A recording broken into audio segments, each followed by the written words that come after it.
Sugar کی زیادتی، جسے ہائپر گلائسیمیا کہا جاتا ہے، خون میں شکر کی مقدار کی زیادتی کو ہائپر گلائسیمیا کہا جاتا ہے۔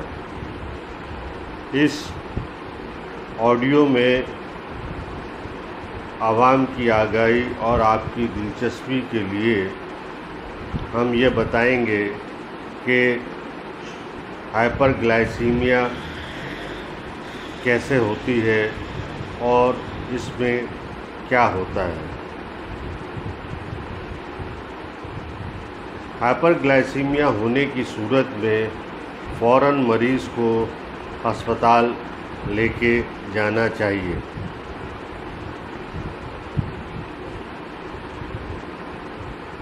انسانی جسم میں گلوکوز کو اعتدال میں رکھنے کا عمل انتہائی پیچیدہ ہے۔ وہ افراد جنہیں ذیابیطس نہیں ہے، ان کے جسم میں ہونے والی مختلف کارروائیوں کے باہمی تعاون سے خون میں شکر اعتدال میں رہتی ہے۔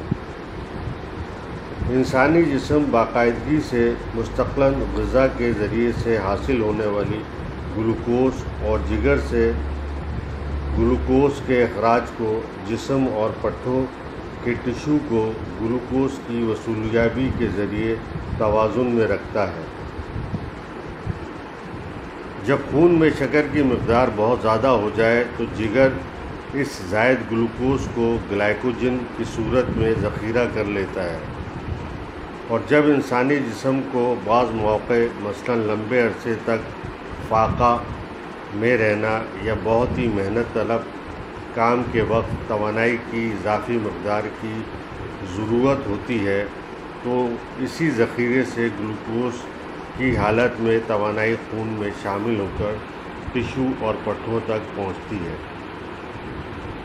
جگر چکنائی اور پروٹین کی توڑ پھوڑ کے ذریعے بھی گلوکوز پیدا کر سکتا ہے۔ لبلبہ یا پینکریاس سے خارج ہونے والی رطوبت انسولین خون میں بڑھنے والی گلوکوز کو اعتدال میں رکھنے کے لیے جگر کے ذریعے گلوکوز کے اخراج کے عمل کو سست یا کم کر دیتی ہے، اور جسم کے پٹھوں کو توانائی استعمال کرنے کے لیے گلوکوز استعمال کرواتی ہے۔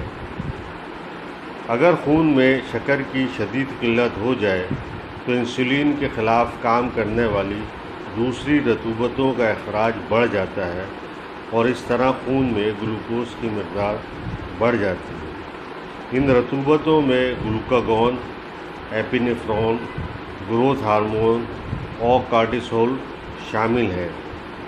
یہ جملہ رطوبتیں جگر کو ترغیب دیتی ہیں کہ وہ گلوکوز کا اخراج بڑھائے اور پٹھوں اور ٹشو کو اس گلوکوز کے استعمال سے روکتی ہیں۔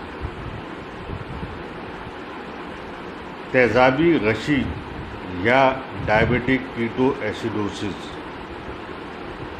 جب انسانی جسم میں انسولین کی شدید کمی واقع ہو جائے تو خون میں گلوکوز کی مقدار بہت بڑھ جاتی ہے۔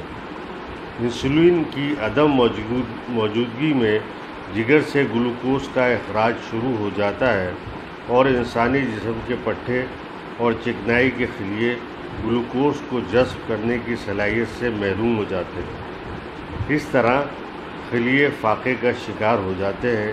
اس فاقے کی حالت کو ختم کرنے کے لیے ایسی رطوبتوں کا اخراج شروع ہو جاتا ہے جو جگر کو حکم دیتے ہیں کہ وہ چکنائی کے خلیوں کی توڑ پھوڑ شروع کرے تاکہ فاقہ زدہ خلیے کو توانائی مل سکے، کیونکہ جگر اور چکنائی کے خلیے خون میں موجود گلوکوز کو استعمال کرنے کی صلاحیت سے محروم ہو جاتے ہیں، لہٰذا وہ صحیح اور مکمل طریقے سے چکنائی کی توڑ پھوڑ نہیں کر سکتے، بلکہ اس توڑ پھوڑ کے عمل کو مکمل ہونے سے پہلے ہی درمیان میں ختم کر دیتے ہیں، جس کے نتیجے میں ضمنی شے، جسے کیٹونز یا تیزابی مادہ کہتے ہیں، ظہور پذیر ہوتا ہے، اور خون میں کیٹونز کی مقدار کا سیلاب برپا ہو جاتا ہے، اور خون میں تیزابیت بڑھنا شروع ہو جاتی ہے۔ اسی وقت بذریعہ گردے خون میں گلوکوز کا اخراج پیشاب میں ہونا شروع ہو جاتا ہے اور پیشاب کی زیادتی بھی ہو جاتی ہے۔ جب پیشاب کی زیادتی شروع ہو جائے تو نتیجتاً جسم میں پانی اور نمکیات یعنی سوڈیم، پوٹاشیم اور کیلشیم کی شدید کمی واقع ہو جاتی ہے۔ انسانی جسم کے مختلف افعال انجام دینے کے لیے بشمول دل کے پٹھوں کے سکڑنے اور پھیلنے کے لیے نمکیات کا اعتدال میں رہنا ضروری ہوتا ہے۔ اگر اس کا بروقت علاج نہ کیا جائے تو اس شدید بحران کی وجہ سے مریض بے ہوشی میں چلا جاتا ہے اور یہ ایک تشویشناک صورتحال ہوتی ہے جس میں مریض کو اسپتال لے جانا بہت ضروری ہوتا ہے۔ لیکٹک ایسیڈوسس، حالانکہ یہ مرض خون میں بڑھتی ہوئی شکر کا پیش خیمہ نہیں ہے، لیکن ذیابیطس سے متعلق ہنگامی حالات کی درستگی کا متقاضی ہے۔ اس مرض میں ٹشو میں لیکٹک ایسڈ جمع ہو جاتا ہے، جس کی وجہ سے پانی کی شدید کمی، آکسیجن کی کمی، لمبے عرصے تک ورزش، تیز سانس لینا، دست، الٹی، گردوں کی بیماری یا جگر کی بیماری ہے۔ لیکٹک ایسیڈوسس کی علامات یعنی سر کا ہلکا محسوس کرنا، تھکن، کمزوری، پٹھوں کا درد، ہلکی یا بے قاعدہ نبض کی رفتار، ٹھنڈ محسوس کرنا یا بغیر کسی وجہ کے پیٹ کا درد محسوس ہونا ہے۔ اس صورتحال میں فوراً معالج سے رجوع کریں۔